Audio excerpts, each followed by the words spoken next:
हाँ, तो आज अपन देखेंगे, कल अपन आईसीसी के शेप देखे थे और मैंने आपको उसमें ये बताया था कि इन शेप में क्या स्थिति है, एक्स बढ़ रहा है या घट रहा है या क्या हो रहा है। तो इसी शेप के आधार पर अपन वस्तु का भी डिवीजन करेंगे, किस तरह की वस्तु है। तो देखो, एक शेप ये है जिसमें जो आईसीसी है वो हॉरिजॉन्टल टू एक्स एक्सिस है, एक में डाउनवर्ड स्लोपिंग, एक में वर्टिकल, एक में इंक्रीजिंग, एक में इस तरह का। अपन ये डायग्राम ड्रॉ करके कल देखा था। ICC1, ICC2, ICC3, ICC4, ICC5। मैंने आपको बताया था ICC क्या है। आय, उपभोक्ता की आय में परिवर्तन होने पर जो कीमत रेखा है वो ऊपर की तरफ शिफ्ट हो जाती है। MN से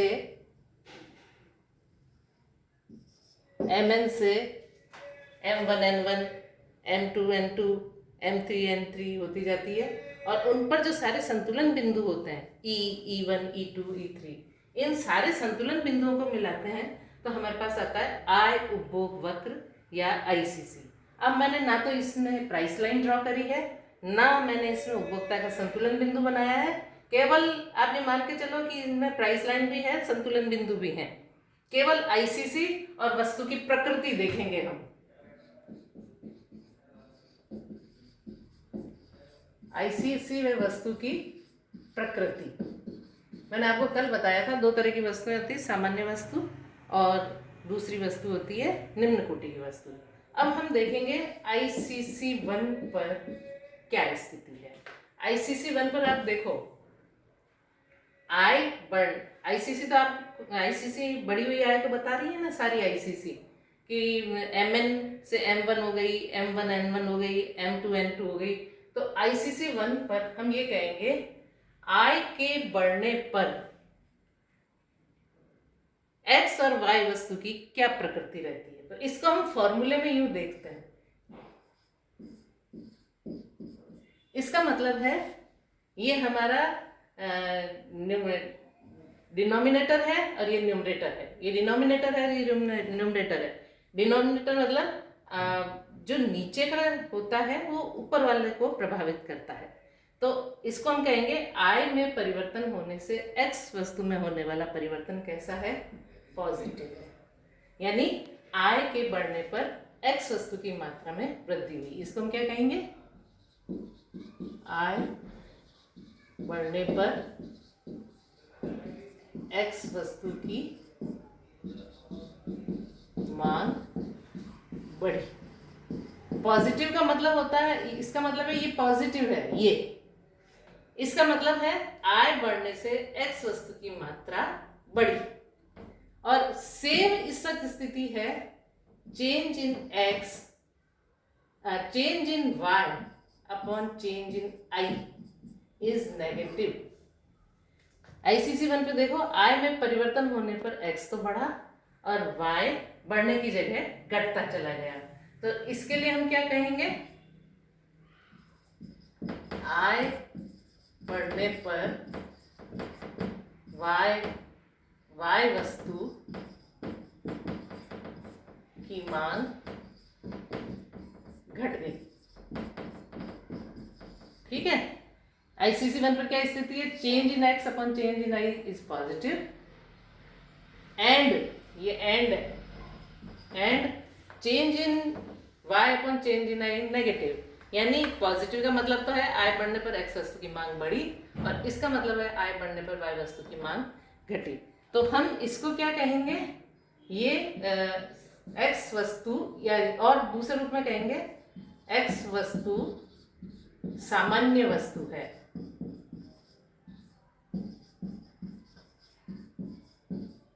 और इसके लिए कहेंगे Y वस्तु, मैंने आपको बताया था जब आय बढ़ने पर वस्तु की मांग बढ़ने की जगह कम हो जाए तो वो निम्न कोटि की वस्तु है। Y वस्तु निम्न कोटि की वस्तु है। दोबारा आप देखो, सामान्य वस्तु क्या है, सामान्य वस्तु, कल भी बताया था मैंने आपको, सामान्य वस्तु आय बढ़ने पर वस्तु की मांग बढ़े।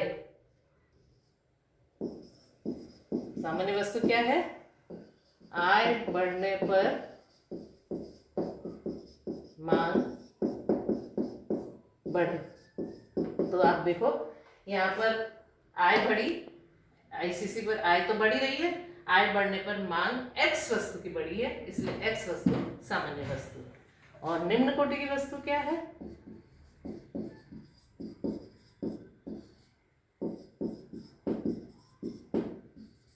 कल भी बताया था, आय बढ़ने पर मांग बढ़ने की जगह कम हो जाए। दूसरी चीज आईसीसी क्या बता रहे हैं? आईसीसी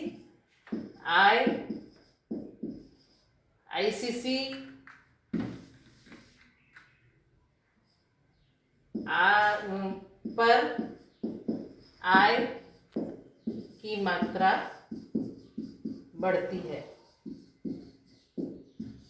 जैसे जैसे ऊपर चढ़ेंगे आय बढ़ेगी।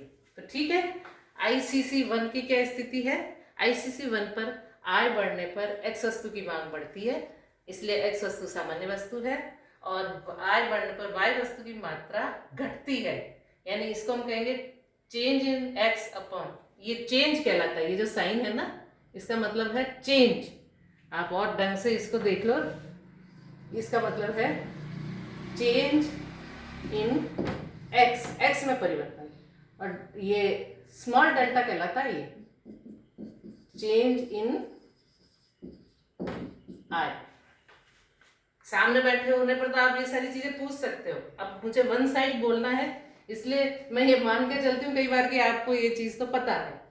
तो अगर किसी को किसी तरह की कोई प्रॉब्लम हो तो व्यक्तिगत रूप से मेरे फोन नंबर पे भी संपर्क कर सकते हो, ताकि कोई चीज़ अगर नहीं समझ में आई हो तो आपको मैं उसको और क्लियर कर सकूं। तो ये तो स्थिति है आईसीसी 1 पर। अब देखो आईसीसी 2 पर क्या स्थिति है? आईसीसी 2 पर change in x due to change in i is positive, है ना, यानी ये वस्तु सामान्य है। अब मैं सारा डिटेल में नहीं लिखूंगी, सामान्य वस्तु है। कौन सी? एक्स। और change in y upon change in i is equal to 0। देखो आप, इस पर y में परिवर्तन है ही नहीं, i में परिवर्तन होने पर y में कोई परिवर्तन नहीं है, y पूरे दौरान स्थिर है। तो इसको हम कहेंगे, इसको पैरेलल ये चलेगा, एंड ये आईसीसी 2 की स्थिति है। तो y वस्तु, x वस्तु सामान्य वस्तु हुई और y वस्तु न्यूट्रल गुड है, तटस्थ वस्तु है। मतलब तटस्थ किसको कहते हैं?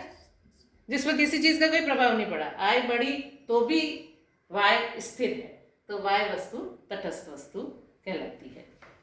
अब इसी तरह आईसीसी 3, 4 अपन सब देखेंगे, तो मैं इसको मिटा देती हूँ।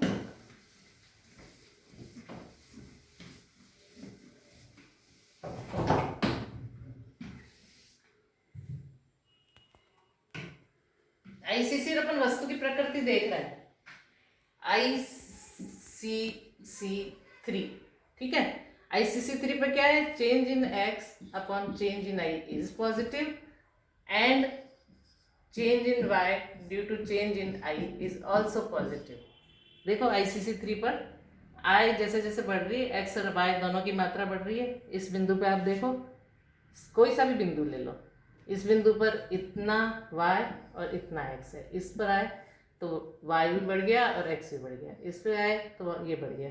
तो हम कहेंगे थ्रू आउट पूरे आईसीसी पर x और y दोनों बढ़ रहे हैं। तो i में परिवर्तन होने से x बढ़ रहा है, i में परिवर्तन से y बढ़ रहा है। तो x वस्तु क्या हुई? सामान्य वस्तु। और y वस्तु सामान्य वस्तु। इसको हम पढ़ेंगे कैसे? Change in x upon change in i is positive, यानी i में परिवर्तन होने से x की मात्रा, पॉजिटिव का मतलब ये होता है कि मात्रा बड़ी है, और i में परिवर्तन होने से y भी पॉजिटिव है। इसका मतलब i बढ़ने पर y भी बड़ा है। दोनों वस्तुएं सामान्य वस्तुएं हैं।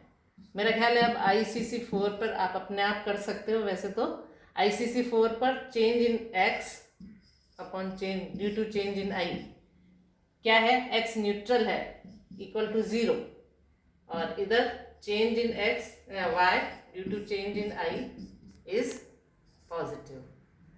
Sorry, positive. y बढ़ रहा है ना। पिछले वाले आपको मैंने ग्राफ बताया था, लास्ट क्लास में उसमें बताया था y बढ़ रहा है तो पॉजिटिव है। ये तटस्थ वस्तु हो गई x, और y क्या हो गई? सामान्य वस्तु हो गई। सामान्य वस्तु y, तटस्थ वस्तु x, तटस्थ वस्तु। और 5 में क्या स्थिति हो जाएगी? ICC 5 में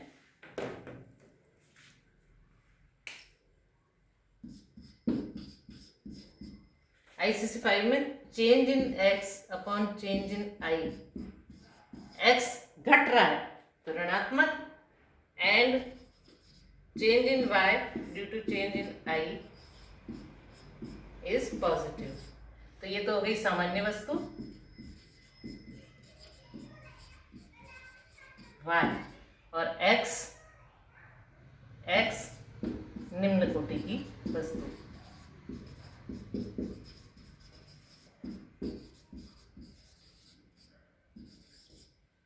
तो ये हमारा आज की क्लास है। मेरा ख्याल है समझ में आया होगा। नहीं समझ में आएगा तो आप मुझसे पूछ सकते हो, और मैं आपको फिर अगली क्लास पढ़ाने से पहले एक बार और इसको क्लियर कर दूंगी। 2 चीज़ें ध्यान रखो, सामान्य वस्तु और निम्न कोटि की वस्तु। सामान्य वस्तु वो वस्तु है जिसमें आय बढ़ने पर वस्तु की मांग बढ़ती है। और जैसे आप कोई भी चीज़ ले लो, मैंने आपको बुक्स का एग्जाम्पल दिया कि आपकी जो आय है उससे आप 5 किताबें खरीद पा रहे हो। अब आपकी आय बढ़ गई तो आप चाहोगे कि 5 की जगह मैं 7 किताब खरीद लूँ। और निम्न कोटि की वस्तु वो होती है जब आय बढ़ने पर मांग कम हो जाती है। इसमें मैंने आपको एग्जाम्पल्स दिए हैं। आदमी का लिविंग स्टैंडर्ड बदल जाता है, तो ऐसी स्थिति में वो उस वस्तु की तुलना में दूसरी वस्तु की मांग बढ़ा देता है। उस वस्तु की मांग आय बढ़ने पर कम हो जाती है। तो ये चीज़ें आप ध्यान कर लीजिएगा। नेक्स्ट क्लास में हम इसको रिपीट करके फिर प्रतिस्थापन प्रभाव देखेंगे। Thank you.